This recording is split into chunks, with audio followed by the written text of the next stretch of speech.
Good morning and welcome to Monday. We're looking at a whole week of Thanksgiving. We're going to focus our devotional emphasis, push pause on the book of Hosea, and take a whole week focusing on the idea of Thanksgiving. So let's get right into it. Thanksgiving. I'm inspired myself to come into this idea of Thanksgiving. I've experienced a time over a year and a half, maybe 2 years, where the emphasis of the Holy Spirit upon my life was to go deeper and cultivate a greater sense of thanksgiving. And I'm so grateful that He led me to do that. It became a very powerful focus and force in my life and opened me up to much more of His grace, much more of a revelation of who He is. And so what I wanted to do is I wanted to share with you not that journey, but I wanted to help us focus in on this idea of Thanksgiving and how powerfully it works in our life. And so we're going to just look at one singular verse and a concept today out of the 100th Psalm, verse number 4. Since David is a man after God's own heart, he knows something about being connected with people of like mind and like heart like him. That these are the people who go after the heart of God. And it's in the 100th Psalm, verse 4, that we read, "Enter His gates with thanksgiving and His courts with praise. Give thanks to Him and praise His name." So it's a repetition of this idea, and it's trying to drive a point home. I believe that this is a singularly important idea.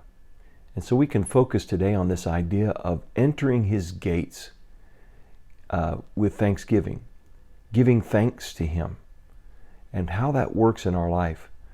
The original tabernacle, then the temple, had walls and portals or doors where you would pass through and go closer towards the holy place. That was the center focus of everyone, was the holy place. And then once a year the priest would go in on the Day of Atonement to the holiest place of all, where the Ark of the Covenant was.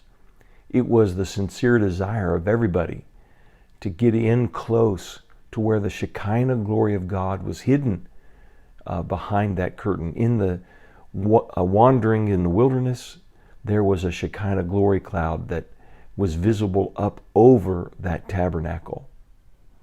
What a powerful sight. And the key to drawing near, the key to coming near, was to enter with thanksgiving and come into His courts with praise. And I began to reformat. I felt the Holy Spirit leading me into a complete reformatting of my prayer life and my devotional life. And He challenged me to this idea of entering with thanksgiving. And so for a year and a half or 2 years, in fact, it's still a practice in my devotional life with the Lord, is that I spend a great deal of time reflecting upon what I'm grateful for, and very specifically going down the list and thanking Him. I'm finding a couple things. Number one, I'm finding that the list grows. Number two, I find that as I go into the past issues, I see them with a different light. I see them with a different attitude. And it's very transformative and very releasing. And it puts me in closer proximity to His presence. Now, anyone who is a parent knows what it's like to have a child, or have encountered a child, a friend of your child, who is not a grateful child. They believe they're entitled and that everything should be given to them, and if not, they're going to make everybody pay with some sort of tantrum or something like that. Imagine a petulant child like that, and imagine if you were that child, and then coming into the presence of the Lord, making demands upon Him. That is, I guarantee you, You will not get into the presence of the Lord that way. I can just guarantee you that. But if we come into His presence with thanksgiving, we come with an attitude of gratitude, and we begin to call upon Him and tell Him very specifically what we are grateful for. What will happen? What I wanted to focus on today is when we move into that position of gratitude, a grateful heart, it commends us or takes us through the doors into His presence. If we ever feel like we're barred from His presence or that there is a door between us and the Lord, very often that comes up when we haven't thoroughly explored this idea of gratitude. If we would just reflect upon the past, reflect upon issues and things that are in our life, and begin to see them in a whole new light, in the light of thanksgiving, being grateful.